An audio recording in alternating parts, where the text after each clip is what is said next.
Hello, you two. I'm glad you got my letter. Duran's awake and waiting on the bench over there. I'm here if you need help. Just give me a shout. Don't worry about us. We'll be fine. Oh, hey, you two. I just remembered what happened right before I passed out. Thanks for holding me back. I shudder to think what might have happened if you hadn't. I'm fine now. It's just... a lot of people seem to have forgotten me. Don't worry. We'll figure out a way to fix this. Why don't you start by telling us what happened? It felt so strange. After I realized no one recognized me anymore, I suddenly felt like I'd completely lost contact with my body.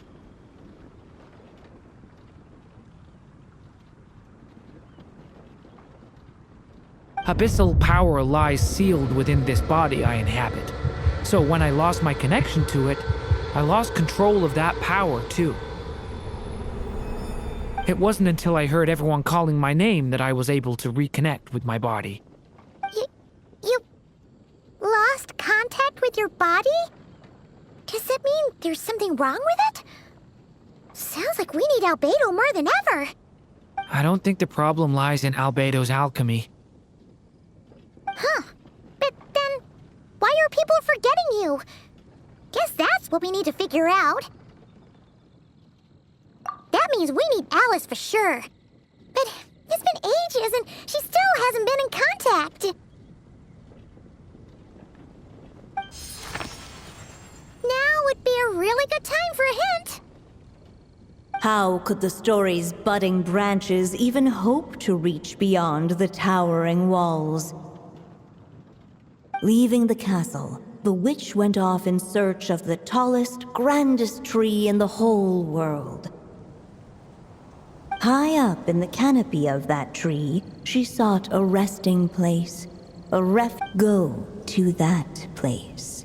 For it was there that the Huh? Was that another clue? Does that mean the story isn't over yet? Leaving the castle. It just occurred to me. If this story is all about my own experiences, then wouldn't what happened after I left Simulanka be part of it too? But how could she possibly know exactly what would happen? And even if she did, how could we know when the story was complete? Yeah. Since we can't reach Alice right now, But first, we gotta figure out where this riddle wants us to go. The tallest, grandest tree in the whole wide world. Huh. The only place that ever gave me that feeling was the one I ended up in right after leaving Simulanka. They had great coffee there, too. And so many books you'd never run out of things to read. Think about it. Our search in Mondstadt began in a library, right? Well, Sumeru City's got one of those, too. And it's absolutely huge. What do you say? Should we try looking there? Huh. That does kind of make sense. And it's not like Paimon's got a better idea. All right, let's just give Jean and the others a heads up first. Well, it sounds like you've got a plan, so I won't interfere. All I ask is that you stay safe. Albedo won't be back for some time, and until he is, we can't know for sure how dangerous Duran might be in his current state. I'm I'm so sorry about what happened before. Believe me, I'm not blaming you, and neither is anyone else here. If anything, it's the opposite. We're all just worried about you. Worried? Come with me. As soon as they heard you were awake, they all hurried over to see how you were doing. You all came to see me? A little birdie told me you're working on finishing a storybook. So maybe all those people losing their memories is just a plot twist waiting to be resolved. Miss Lisa, you always seem to know how to put my mind at ease. Please, everyone, don't worry about me. When I get back, I'll find a way to complete my mother's story, and the one we started, too.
Whew. After the library hunt in Mondstadt, it's not as if Paimon was expecting this to be easy. But this... yeah... this is something else. Where do we even begin? Even the clue this time seemed kind of cryptic. Yeah. Guess the best we can do is stay on the lookout for more weird things going on.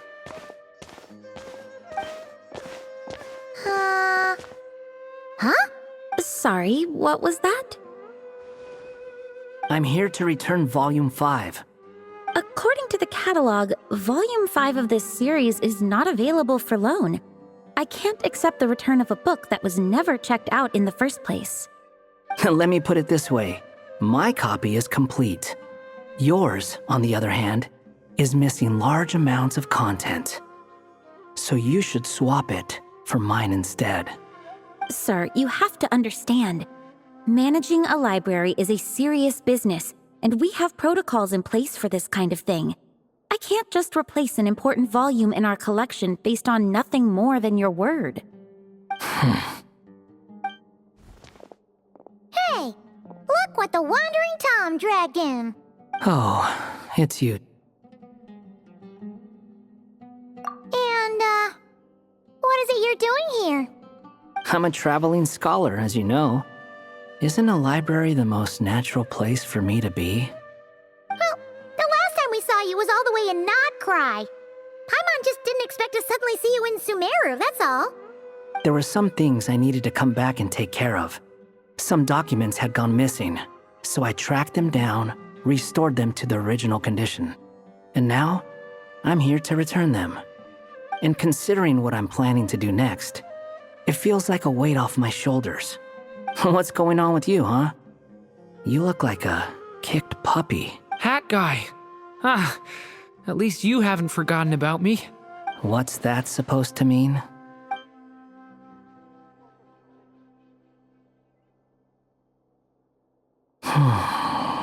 So it's been getting worse. Sounds like you know something we don't. After he left Simulanka, he spent some time traveling Sumeru with me.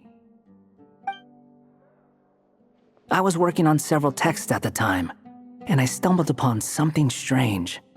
Anytime Durin of Simulanka was mentioned, before long, the record would disappear. Which means, all the remaining records on Durin are about the evil dragon that fell on Dragonspine. How did you even discover that? If I remember correctly, Hat Guy loved the time he spent in Simulanka so much that he started writing a travel log. That's besides the point. The fact is, you're not affected by the ley lines of this world. I'm sure you can grasp the implications of what that means. His case is different from mine. It's more like the world itself refuses to accept his existence. It started with a few written records, but now, it sounds like it's spread to people who never met him or didn't know him well. At this rate, the whole world might forget him altogether. The whole world? But that includes all my friends in Mondstadt, and even Hat Guy, too. So that's what you've been worried about all this time? Why didn't you just tell me? There are more important questions right now, like figuring out how to fix this. That mage clearly cared a lot about her child. She left that book behind for a reason. If you want answers, isn't that the place to find them? You think that didn't occur to us already? Problem is, we need to find the memory that unlocks the next chapter first. Mind if I take a look? I just want to know what secrets this book is hiding. Besides, I've run into a bit of red tape, so I've got time. Of course. Be my guest. So, the memory we've been looking for was about you? All along?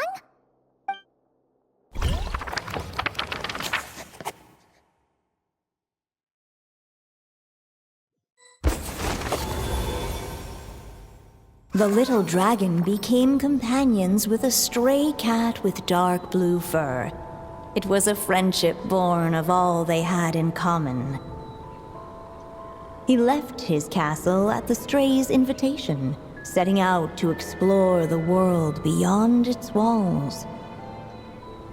There, he grew fond of the outside world, eager to make friends and share the story of his life. Taken by the dragon's story, the stray tried to write it down. But he soon realized that no matter how he tried, it would always warp into the evil dragon's tale.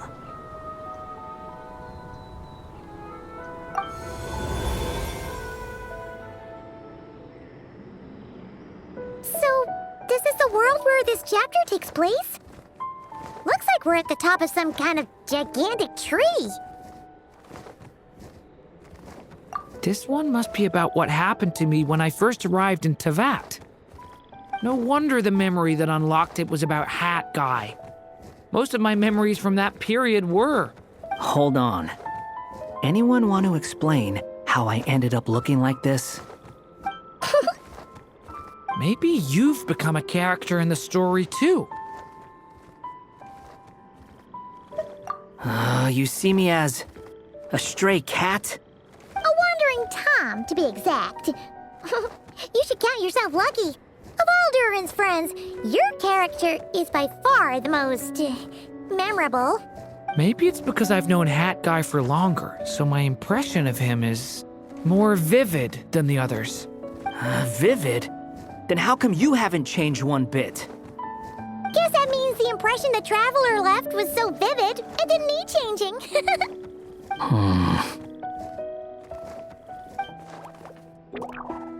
Hello, everyone! Ready for today's adventure? It's the storybook, Durin. Oh. So you're not playing yourself in this one? Does that mean the two of you have even more memorable roles to play? Where are we going today, kitty cat? Whatever. Just follow me. Same as always. Okie dokie! Can we chat along the way? If you have something to say, just say it. Was that seriously how the two of you communicated when you first got here? Yep. Anyway, how do we get ourselves out of here? Usually, the narrator gives hints to help us figure out what to do. Speaking of which, about time we got some of those, don't you think? The story's vines had woven themselves together into a giant tree, the boughs of which a little storyless dragon now paced, homeless among its leaves. He had to find a way to leave this place and set off in search of a home of his own. If he stayed, the world would erase him from its memory altogether. To leave this place? But where am I supposed to go? The little dragon felt completely lost. Just like the vines, the road ahead branched off into different directions, twisting and turning before disappearing into the mist. But as luck would have it, a prophetess waited up ahead. Perhaps she might know where each path might take him.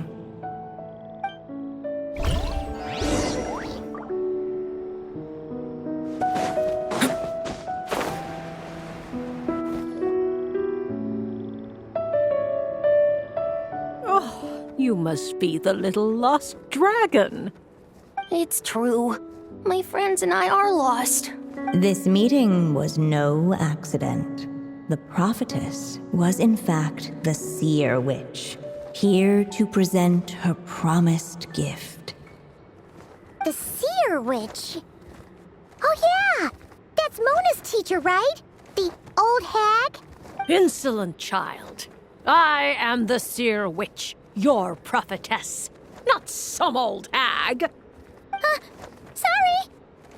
Now, little lost dragon, I have come to bestow the gift I once promised. A prophecy. A prophecy? Hear me now, for my prophecy is this.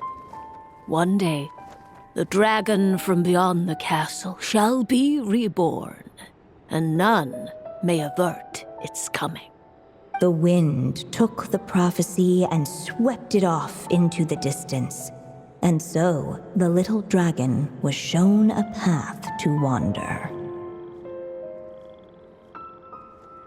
As far as I remember, once that alchemist from Mondstadt learned about the prophecy, he chose to stand with you against the evil dragon.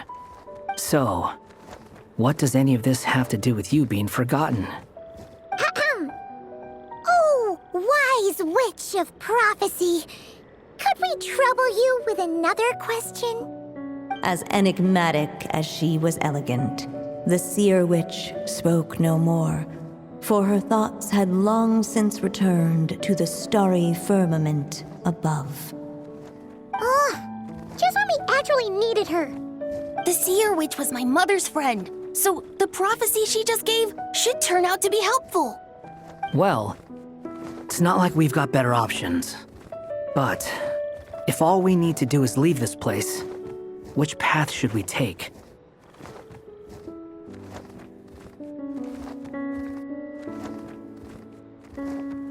Why don't we take a look around?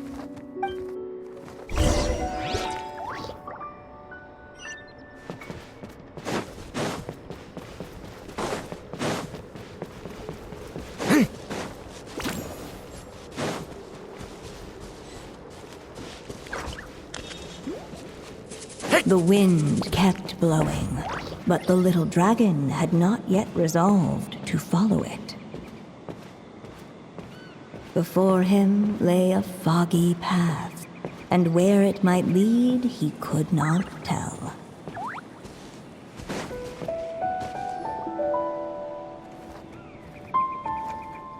If we go this way, we'll be heading back to Mondstadt, just like we planned. Out of all the options so far, this seems like the safest, right? At least we know what happens next. He helps stop the evil dragon from returning, gets a new body, makes a whole bunch of friends, who all just forget about him. But you didn't forget, Hat Guy. I'm just saying, choosing this path wouldn't solve the main problem. You'd still end up being forgotten. Huh.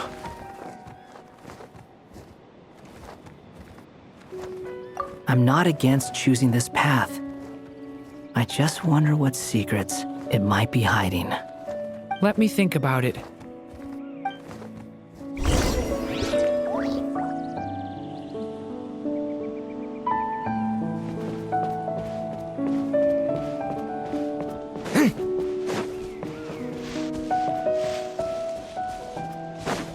I still think you should keep going, little dragon. If you leave the castle, you can accomplish something amazing and make a bunch of friends along the way. Really? Then let's go! Unable to preserve his story, the little dragon wandered astray. Fortunately for him, a certain prophetess had left behind a prophecy to guide him. The wind took the prophecy and swept it off into the distance, and so the little dragon was shown a path to wander. Following the wind's guidance, the little dragon made his escape. In turn, the prophetess affirmed the little dragon's choice, leaving an extra secret as her parting gift. Now that you've made up your mind, I shall keep my promise by explaining fate's little trick. Long, long ago, the gods of the high heavens gave the world outside the castle a magic of its own. They called it storytelling. It was a magic of almost unshakable power that governed how people met, grew close, and understood one another. Each person had a story meant for them and them alone, one whose ending was written in the heavens long ago. In truth, your story and the evil dragons are simply two versions of the same tale, and that is something the magic of storytelling cannot abide. Beyond the castle's walls, your story cannot take root, for the evil dragon's tale has done so already.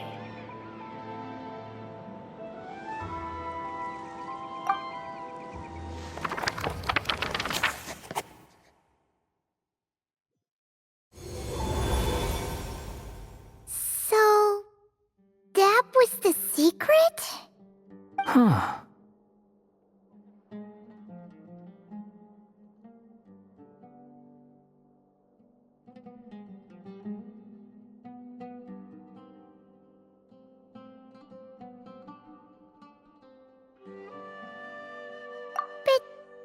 But what does that mean? You still don't get it? Simulanka Durin and Tevat Durin share a special kind of connection. Their fates are mirror images of one another.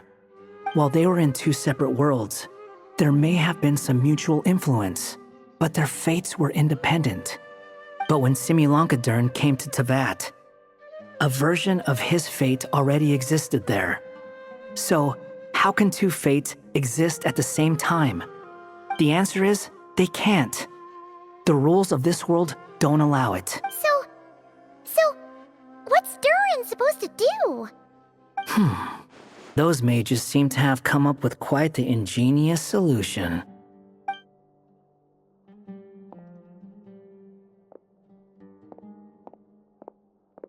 I'm here to make a return. As I said, there's no record of Volume 5 of this series ever being checked out. Then just think of this as Volume 6. Based on what I know, the author was planning on publishing another volume anyway. The catalog does have a slot reserved for Volume 6. So, this is it? Sure, let's go with that. All you need to know is, I'll be the one writing this series from now on. You...